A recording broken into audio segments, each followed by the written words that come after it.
இனிய காலை வணக்கம்.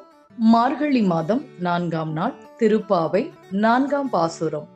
ஆழிமழை கண்ணா ஒன்று நீ கைகரவேல், ஆயுள் புக்கு முகுந்து கொடு ஆர்த்தேரி, ஊழி முதல்வன் உருவம் போல் மெய்கரந்து, பாளியம் தோலுடைய பத்மநாபன் கையில் ஆழி போல் மின்னி வளம்புரி போல் நின்றதென்று, தாளாதே சார்க்க முதைத்த சரமழை போல் வாழ உலகினில் பெய்திடாய், நாங்களும் மார்கழி நீராட மகிழ்ந்தேளோ ரெம்போவாய்.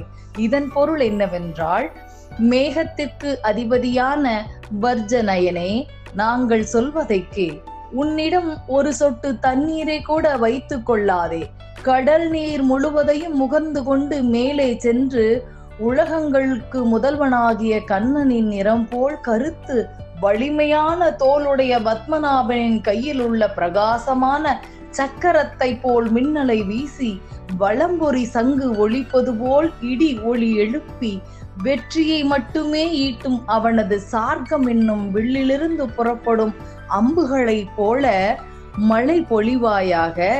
அம்மழையால் நாங்கள் இவ்வுலகில் மகிழ்வுடன் வாழ்வோம்.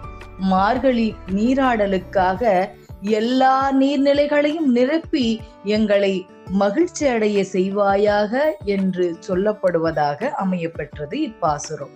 உங்கள் அனைவருக்கும் இறைவனின் அருளாசி கிட்டட்டும். ஆண்டாள் திருவடிகளே சரணம்.